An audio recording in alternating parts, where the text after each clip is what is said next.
just moments ago got off of the Zoom talking about these wonderful books with the wonderful women who come to speak each month about the books that we're reading.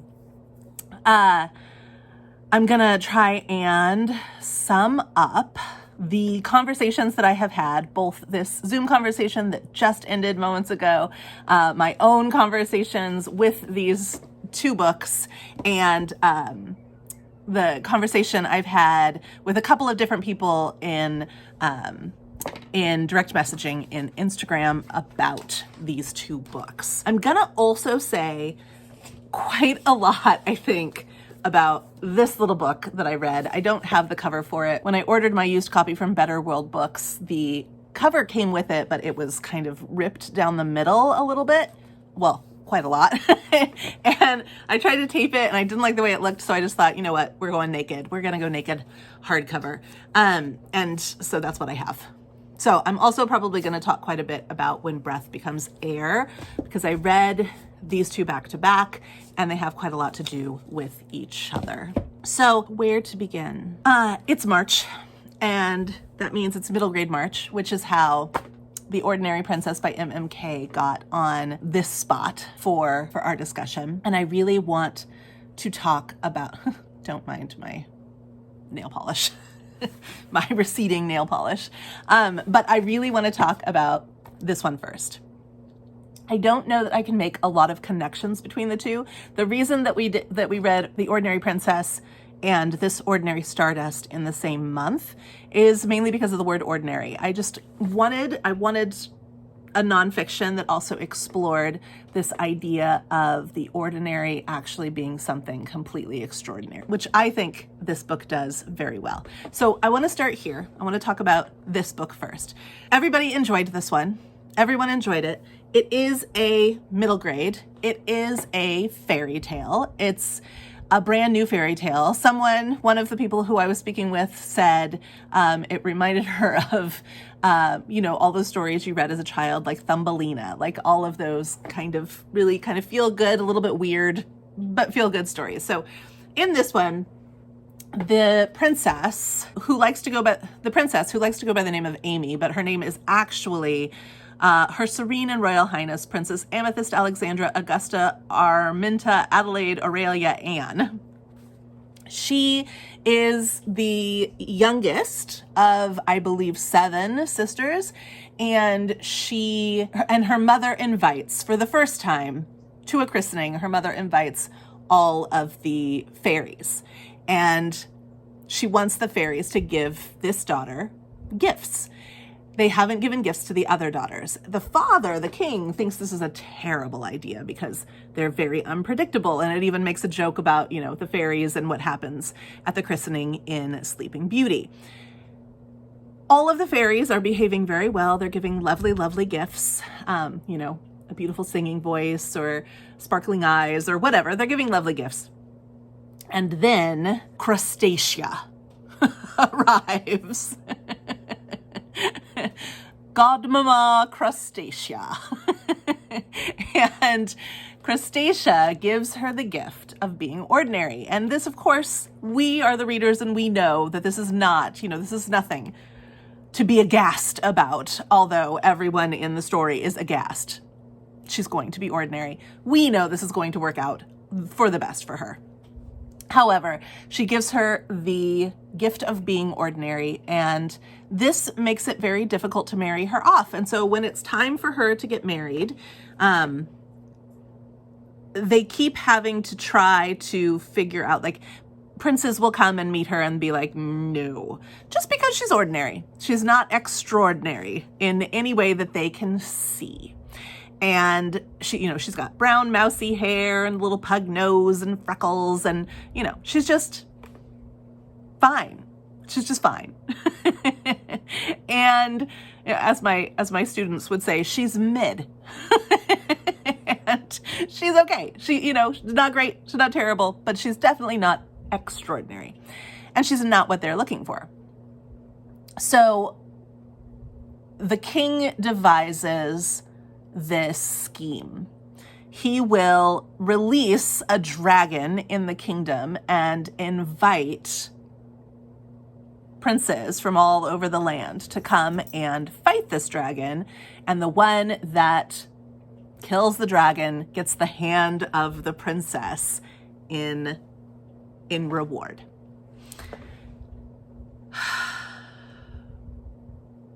When she finds out about this, she's offended. Obviously, she's offended. And she runs away to live in the woods, just a normal life. Her dress starts to fall apart and she doesn't know what to do. So I'm going to read you. She's been in the woods for a long time. She's been trying to stitch it together with pine needles. So it says, so Crustacea comes to visit her, to check on her, to see how she's doing. And she says, I would like some advice, Godmamma. What do ordinary people do when their clothes wear out and they haven't any more? They buy some new ones, child. But I haven't any money. Then earn some. Go to work, said the old lady. Oh, work, said the ordinary princess thoughtfully. I'm not sure I would like that. Neither do most ordinary people. But they have to, said the old fairy. What sort of work? And where? Great barnacles, exclaimed Crustacea. How should I know? Use your head, child. Think for yourself. And as for where, well, look over there. She pointed with her knobbly coral stick, and the ordinary princess turned and looked. Beyond the pool, the forest ended in a narrow strip of moorland, and between the tree trunks she saw a far distant view of roofs and walls and battlements glinting in the sun. Why, there's a town there, she said. Certainly, there is a town there, said her godmother. That is the city of Amber, the capital of Amblegelder. And if I were you, I'd go there and get myself a job. Because one thing is certain. If you go about in those clothes much longer, they will simply fall to bits. I was thinking that myself just before I met you, said the ordinary princess. Then take my advice and go on thinking of it, said Crustacea. Because the more you think of it, the sooner you will see that there is nothing for it but to buy new ones. And to do that, one needs money. Shops make a point of it, I am told. And money, said Crustacea, does not grow on trees. So you will realize it all seems to boil down to one word. Work. Work. I expect you're right, Godmamma. I'm always right, snapped the old fairy. And now be off with you, child, and luck go with you. She smiled a very kindly smile, and then before the ordinary princess could even say goodbye, she slipped off the rock and disappeared under the water as smoothly as an otter, and there was nothing to show that she had been there at all except a damp smear on the top of the rock and a widening circle of ripples on the surface of the pool. Well, said the ordinary princess, and she rubbed her eyes and pinched herself to make sure she had not been dreaming. Anyway, if I've got to start work sometime, I'd better start now. That's the tone of this lovely, lovely book. She does. She goes and gets a job as a scullery maid, where she meets a man of all work after a dinner party. He's eating ice cream in the dining area, and she accidentally bumps into him, and they become friends, and they spend some time together, and they definitely begin to fall in love until it is revealed that perhaps he is a prince and perhaps she is a princess, and they're perfect for each other. They're absolutely perfect for each other, and it's a beautiful little story, and there's so much about it that I absolutely love, and it really celebrates how the ordinary is extraordinary if that's what you think it is. Beauty is in the eye of the beholder. That's a lesson that I teach my students very early on in 8th grade English. We read Harrison Bergeron, this short story, and we also watch, shown on TV in the same year as the publication year of Harrison Bergeron, we watch the episode of Twilight Zone titled Beauty is in the Eye of the Beholder, which is the one with the pig face people. If you watch Twilight Zone, I'm sure you know what I mean when I say the one with the pig face people. Maybe I'll put an image up here. And I show them that one, and it kind of sets a tone for talking about literary criticism, particularly for poetry, which, you know, poetry is not one size fits all. Not everyone loves the same poems. Beauty is in the eye of the beholder. And that is really the case here for The Ordinary Princess by MMK. Beauty is in the eye of the beholder. people loved it. One person said, I really enjoyed it. She's a full-grown adult. She was like, I don't read very much middle grade literature anymore, and she really enjoyed it because as a kid she also felt ordinary, like I think most of us do. And let me tell you, although most of us have felt ordinary for most of our lives, every single person is completely and utterly unique and special and beautiful and full of bespoke skills and potentials and interests and specialness. There isn't a single one of us that's ordinary. Not a single one. So ordinary is extraordinary. Beauty is in the eye of the beholder. Ordinary is in the eye of the beholder. Extraordinary is in the eye of the beholder. Which kind of creates a throughway to these two books. We'll start here though. We'll start with This Ordinary Stardust. The throughway is that this man is handed quite a situation. In fact, when he does the math, he realizes that the situation he finds himself in is utterly impossible. It's actually statistically completely improbable. And yet it does happen to him. And that is that both his wife and his daughter have two different, separate, unrelated forms of brain cancer. One treatable, one absolutely not. And it would be easy to shut down and block out and embody rage, anger, despair. And you do see moments of despair in this book. Of course you do. But he chooses to see, beauty is in the eye of the beholder. Extraordinary is in the eye of the beholder. And he chooses to view his wife, their relationship, his daughter, her existence, just being on this planet and being alive. He chooses to view it as extraordinary. He doesn't dwell in why me, why this, why us. He's a scientist and he's tracking answers. He's tracking data. And through the process of experiencing these unfathomable situations, he comes to see that not all can be known, understood, or controlled, that science is in itself a kind of faith, and that even though the experience of being alive requires you to be exposed to a vast spectrum of emotions and circumstances that are both invigorating and uplifting and full of love, are also devastating and destructive and full of despair. That the experience of being a human is actually or the experience of being on this earth is actually to be present among imperfect situations, imperfect people, imperfect circumstances, imperfect knowledge, imperfect power, and feel your way through it all. And where you can, to take the reins, to take control where you can. Something we just talked about in our Zoom call was the doctor in this story and how the doctors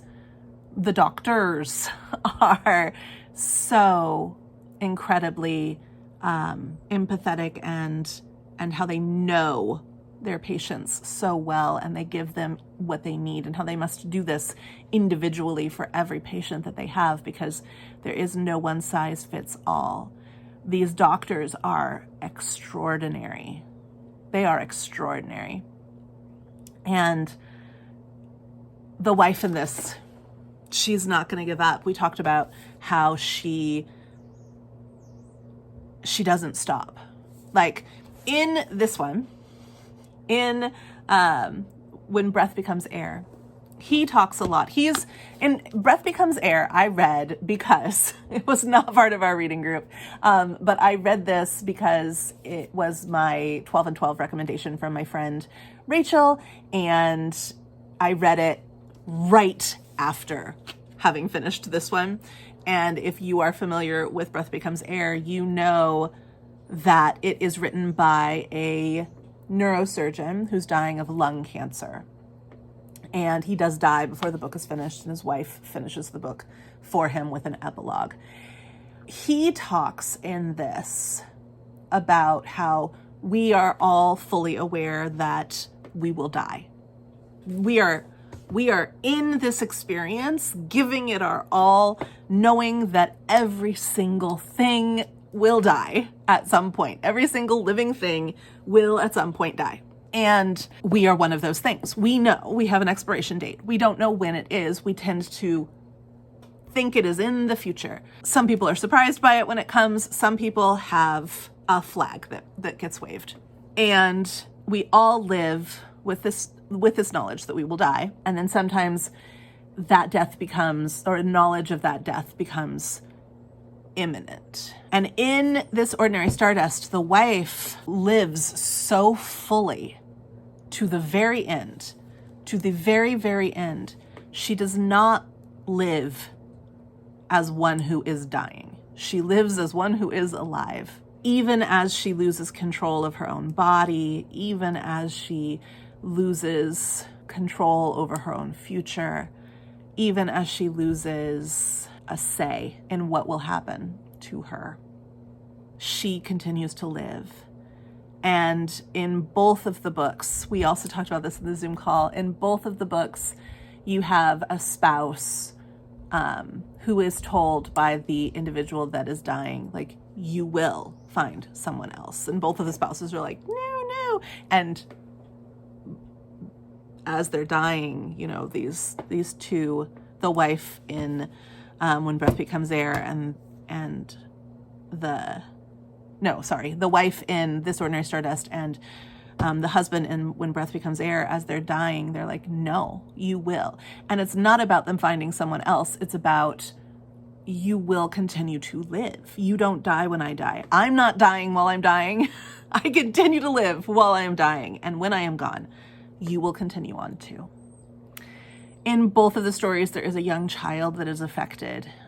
In This Ordinary Stardust, there is a moment, in fact, let me just find it for you, which just ripped me to shreds. The daughter has already had her own fight with brain cancer, and most of the tumor was removed, and there was a little bit that they couldn't get out that they've been watching, which could grow, but it moves, and they think that we can take it out. Basically, her fight with brain cancer is going as well as can be imagined. A little bit later, the mother is diagnosed with brain cancer. Time has passed. She is struggling. She's really struggling physically. And it says, I'm going to read you something here. It says, her vaccine trial was designed to be 3 successive shots, each about a month apart. The final one came in these late October days. She lay back at a slight angle and breathed through the pain of its injection. Then it was around the corner to another room where we waited for Henry and Min. They swept in shortly. Henry is her doctor. Henry, as always, starting with a huge hug for each of us against his ever-present white hoodie. He pulled up a chair and began to talk, his words more measured than before. Look, this is not going as we hoped yet, but it's not over. We need to see what this last shot does, okay? Diana, that's the wife, just nodded. I asked, not for the first time, could all this be an immune reaction? I was scrambling for a tenuous foothold in the land of cause and effect. I knew what the vaccine was supposed to do, and I knew that Diana was now having a bunch of worrisome symptoms after those vaccines began. I wanted to believe this particular correlation had a cause-effect that would diminish our worry and even provide evidence that the whole thing was working. But there was no way to prove it, and Henry put a bit of a damper on my hopes. Maybe. It's not out of the realm of possibility. I'll be honest, if that's what it is, it's lasting longer than we would expect. But it still could be that. partly why we need to watch this last shot carefully and then see what the next MRI tells us. When will you do that scan? Probably into November, more or less. Give things about 5 weeks. He looked at Diana. How are you feeling? Okay. Well, not really. This sucks. Yeah, I know. How are you doing the therapy? Oh, are you doing the therapy? No. Why not? I hate it. Understood. You've earned the right to make your own choice. Truth is, at this point, it might help you some or it might not. Like I said, at the beginning of all of this, you need to make the choices that are best for you. Can I choose not to have this thing? She smiled, her unbalanced grin. Henry laughed. We're working on that. Then he turned serious again. We're not out of options yet, okay? Time with Henry always left us feeling buoyed. That evening, as we sat with Neva, that's the daughter, in our bedroom, as I glued Wonder Woman decals onto a pair of bright red rain boots, the final piece of her Halloween costume, we watched her don the full outfit and then stomp about theatrically. Dada, how many more days until Halloween? 3, honey. And everyone comes to our street, right? The one right behind us, just down the alley. Are you coming with me? Of course. Mama, can you come? Diana smiled. I will try, honey. But when the day came, she couldn't go. She posed beside Neva for a photo, gave her a big kiss, and told her she couldn't wait to hear all about it. That all was okay, and she just didn't want to slow us down. Only I knew how much it was killing her to stay behind. How much effort was beneath the facade. When Neva returned and rushed upstairs to show Diana her candy haul, she found her angled across our bed, uncovered but sound asleep. Dada, is Mama okay? She's just really tired, honey. Her medicine makes her very tired. My daughter, was wise beyond her years, looked skeptical, and the questions continued as she brushed her teeth and readied for bed. When is Mama gonna get better? Why does her smile look funny? Why can't she walk right? The questions carried over to her bed, where I lay beside her for an hour or more, trying to answer as best I could. I talked to her yet again about how Diana had a tumor, how they can do things to our brains that change our bodies. Is it like mine, Dada? Well, sort of. Not the same, but sort of. A long silence, and then she crushed me with, Dada, I'm gonna cry. And then she crushed me with, Dada, did Mama catch her tumor from me? I held her tight and whispered, no, that's not how it works. Again and again, until she finally relaxed and drifted off to sleep. There it was. Neva's evolutionary wiring had led her into the cause and effect trap, burdening her with the most gutting of conclusions. Because especially in the mind of a child, the world is nothing but causation and pattern. Science, though, tells us, hell, it tries to hammer home, that correlation is not causation, which in turn lets us see that two souls can be correlative in life, can suffer alongside each other without one having caused the suffering of the other. Which in turn lets us see that two souls can be correlative in life, can suffer alongside each other without one having caused the suffering of the other. In this, we find both the limits of science. We can't control everything, and also the mercy. We don't cause everything. Oof. These books. We can't control everything, and we don't cause everything. This book, so beautiful. And I read it right before I read this one. I read this one right after. And I do want to mention, so this one is about a man losing his wife, and this one is about a man losing his own life. And he is writing this while he is losing his life.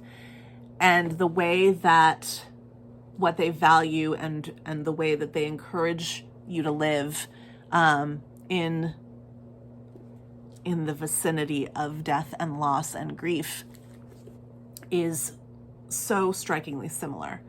They're both scientists. He's a neurosurgeon, he's a scientist, and they are both obviously incredibly skilled in language and literature. The things that Paul encourage people to focus on in life, in being alive, from the precipice of death, are relationship, beauty, experience.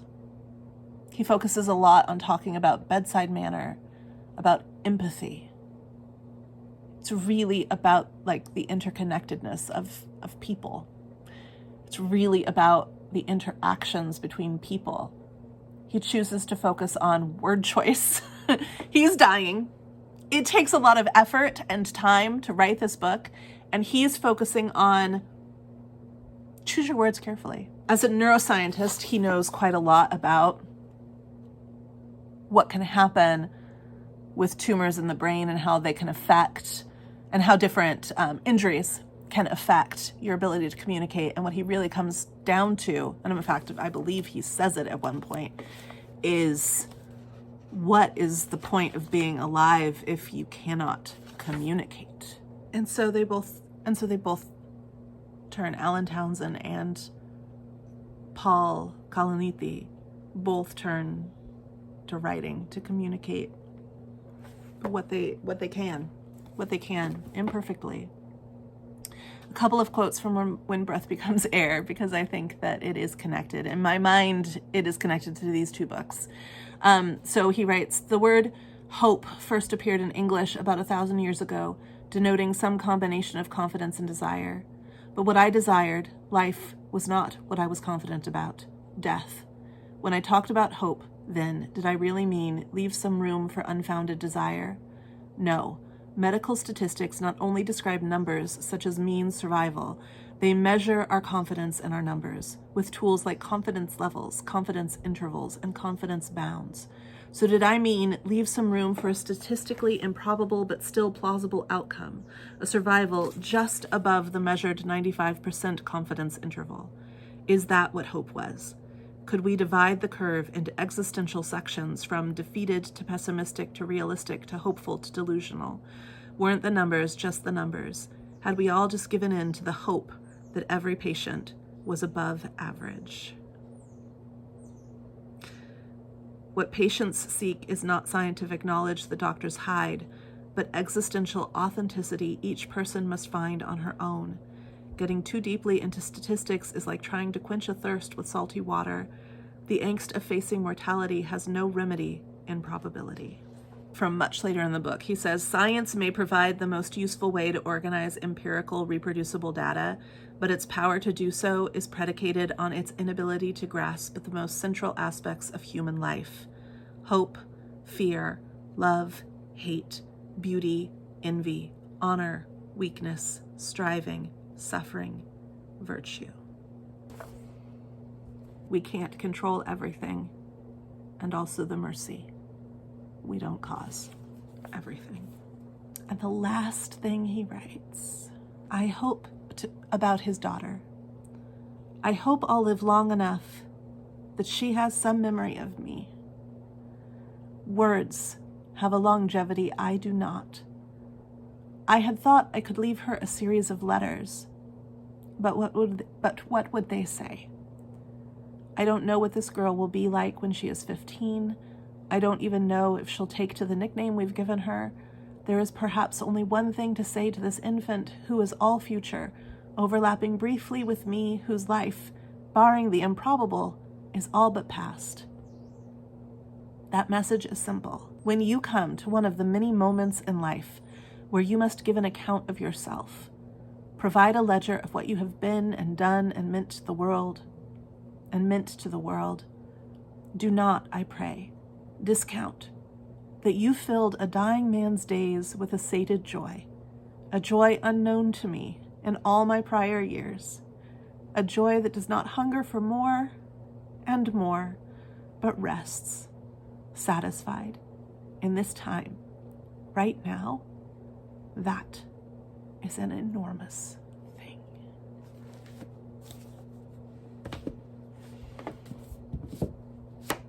The ordinariness of her existence is the greatest joy